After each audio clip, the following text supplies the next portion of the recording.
Gavin Jacob's Quest, and this is my somewhat late review of episode 8 and 9, the finale of Agatha All Along. And I gotta say, I think they stuck the landing. I think they did it. Now, I know some people out there were expecting something that I said from the very beginning. No, I said from the trailers for this show that was not going to happen, which is Wanda appearing at all in this show. And I said, when I first saw the trailers, I'm like, look, we're at this place with the Disney Plus TV shows, especially Marvel, where we know very important characters are probably not going to show up unless they are the title characters. We're just not in that place anymore where we're going to get really epic cameos. It just doesn't seem to happen much, you know, and especially for a show like this, I'm like, they're not going to get Elizabeth Olsen to come back. It's not going to happen. And some people are mad about that, but I'm like, I don't think the show ever promised that, to be honest. I think this show successfully wrapped up all of the mysteries that it set up, was able to still deliver some pretty shocking twists for me, especially given the fact that, you know, certain Funko toys spoiled some other twists. And I feel like they did it in a really smart way. Yeah, we get to the end of the road here, and we got a lot of like heartfelt moments between all three of our characters, and what's her name, Jen? She's able to. I think this is one of my only criticisms, is that somehow Agatha was the one that bound her and stole her magic. I don't know, that one felt like a really quick wrap up, like almost like that originally was not the case, but then they're like, oh well, we don't have the time or the budget to go back and show some other backstory and figure that out, so we're gonna say that it was Agatha too, somehow, at some point in time. We're just gonna talk about it, we're not gonna show it, we don't have that kind of budget. So, you know, I feel like that might be the only thing where I'm like, that felt really rushed and just quickly wrapped up. But in any case, she got her powers back, and so the road was like, okay, you've done everything you need to do, and she's gone. And I guess that's how it works. I guess once you figure your stuff out, or you get what you wanted from the road, you just you disappear and your journey's over, and good job, you did it. But they're stuck in this place, and Billy, of course, wants to find his brother Tommy out there. Where is he? I need to find him a place. And basically we kind of find out that, well, Tommy, he doesn't have a body yet, and so he, in this moment, he basically searches out in the world where someone is about to die, and he's gonna put Tommy's soul into that body, and he seems to be successful at it. And we don't see who that person is, because obviously Marvel has not cast that actor yet.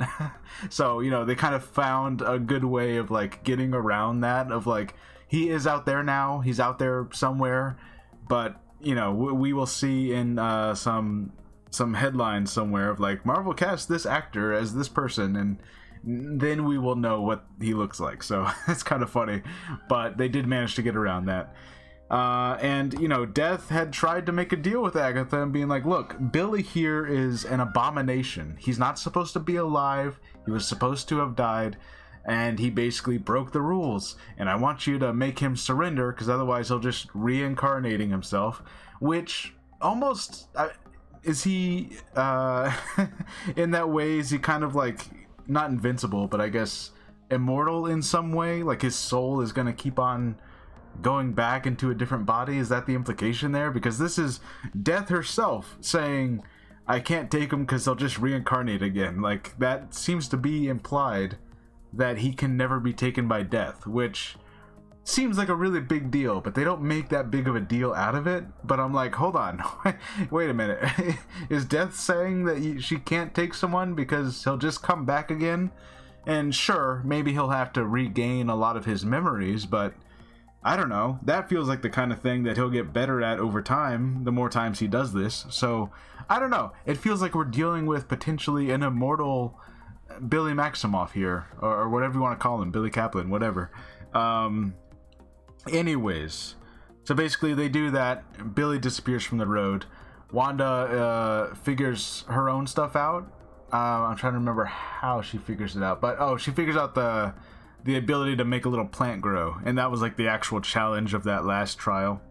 Anyways, she gets out. She has a big old CGI fight with Death herself, and basically by the end of it, Billy comes to the rescue. He's got his actual whole, Wiccan get up on, and he gives some power back to Agatha. Now they're both fighting death, but at the end, even though Agatha was about to let Billy die, she's like, no, fine, I'll do it. And so she kisses death, and of course, the kiss of death, right? She dies, and Death is basically like, okay, I got one of you. Which for some reason Death is okay with that, which I think is a little weird also, because like a second ago, again, Death was like, well, Billy's an abomination, and he's not supposed to be alive, but I guess because she was able to claim Agatha, she's like, alright, fine, Billy can survive, I guess. Which, again, maybe she just didn't have really a choice, right? Because he would just reincarnate again, so maybe she's kind of feels like it's pointless to try and chase him forever. If he can't be convinced to just go with her, then, you know what I mean? Like, she can't do much about it, I guess. Pretty interesting implications. And then the next episode, the actual final episode, it's mostly a flashback, kind of exploring Agatha's past, and really it's just all about how she had this kid, and Death was gonna take the kid during childbirth, I guess, because there was some kind of complication, and she basically begs for more time, and it's implied that by taking the lives of all these other witches, she's able to buy time for her kid until one day she does not kill witches, and so Death comes for the kid, and then that's pretty much it. Like, that's their whole relationship. And I've seen it pointed out that, like, well, we don't really ever find out, like, how did they meet in the first place? Was there ever anything before this? Because we really only get the Nicholas Scratch moments, like those 6 years there. So there's still a lot of open questions with Agatha in her background, and when did she get the Darkhold? That's not brought up at all. The Darkhold is not part of this, so I think a lot of people are still like, what's going on with that? We don't really explain it, so I don't know. But anyways, that's basically the mystery there. And what we come to find out, and this is really where like the biggest like surprise for me, where I was like, wow, they got me. They legitimately got me. It turns out that the song of The Witch's Road was written by Agatha and her son, and it was just this kind of story that they made together. And later Agatha started spreading the rumor of The Witch's Road being a thing, so that other witches would come seek her out, thinking that she knew how to get to this place that they just made up, and then she would basically get them to zap her, where she would steal their powers and kill them all. And that's how she would basically pay Death in order to stay immortal, alright? So the Witch's Road never existed. There never was a Witch's Road. It was all just a lie that Agatha had come up with her son, and just a big con to get people to zap her. So now we can go back and watch episode 1 or episode 2, I guess, of this show, and it's gonna have entirely different context, because now, as we're watching those moments unfold, as she's gathering the coven, as they're down in the basement and they're singing the song, trying to open up the thing, Agatha knows it's not going to work because there is no Witch's Road. But of course, we see the show happen, and it turns out that it was Billy.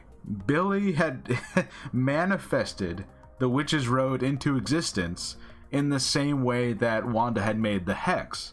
So he had altered reality to create a Witch's Road, and he filled it with stuff from his bedroom. Wizard of Oz stuff, all these movie posters all over his walls, all these action figures that he has, the Ouija board, everything was just stuff that he had, stuff that he knew about, and so he subconsciously had created this other reality, much in the same way that Wanda had, right? Not entirely aware of what he had done, but of course Wanda knows. She's the only one who knows, because she's like, this was a lie, I made this up, and yet now here it is. So it almost like forces you to want to rewatch the show from the beginning with this new context, because there's definitely like certain lines of dialogue in the show where I'm like, okay, this probably makes a lot more sense now. a lot of the stuff that Agatha says probably makes a lot more sense, because she's the only one holding this giant secret that this entire journey that we're on is not supposed to be possible, and it's only here because that kid right there created this reality, and she knows that that happened. So she right away knew that that was Wanda's kid somehow, because it's what Wanda had done. So yeah, giant plot twist there. I really like, it's been a while since I've immediately wanted to go rewatch a show after it ended, but I definitely want to now, because there's so much that was done to set this up, and now I gotta like, okay, but does this all make sense? Because if this all makes sense, then it was really, really well done. Yeah, really, really happy with the way that this ended. They're gonna get together. Agatha is a ghost now, which is her, mostly her form in the comic books. She's usually a ghost, because at some point she had died. And now she's just gonna be like a spirit guide to Billy to try and go find Tommy. And I appreciate that the show did not try to make her suddenly a good guy. Like, they make it very clear that in her past, like, she's murdered so many people. She's a bad guy. You know what I mean? Like, she's not, like, sure, she has this semi-redemptive moment where she decides to let herself die instead of Billy, but even her first words coming back is like, hey, I didn't do it for you, I just, I have plans or whatever. So she's definitely not, she'll have her moments where maybe she kind of cares about Billy, but she's definitely not like a good person. She's killed so many people just so that she can live, or just so that her son can live. And it's kind of crazy, to be honest. Like, how many witches has she killed over the years? I don't know. It must have been hundreds, if not thousands of people over, several hundred years. But yeah, pretty great. Like I said, I think they really stuck the landing. It ended much stronger and better than I thought it could. I think there are still some weak points in the show. I think the Salem 7 were, they were just there to keep the characters moving forward. They were not developed at all, really, so like they were barely characters. They were kind of just there to be spooky, and then they got killed right before the finale even happened, and they don't really matter that much at all. So I think there are some weak points in the show like that. But overall, I'm really, really happy with where we ended up. Yeah, now I'm excited for, I think Vision Quest might be the next one in what's supposed to be this like trilogy of shows that follow up WandaVision. So I'm excited for Vision Quest now, because like going into Agatha, I'm like, what do you even do? Like, what could even possibly be interesting about this? But they did it. Like going in there with doubts, and then being this surprised to where, like, you know what? I'm a fan of this show. He did a good job. Yeah, that's a win in my book. So yeah, good job. Let me know what you guys think about the finale, the final 2 episodes of Agatha All Along. Did you see this twist coming?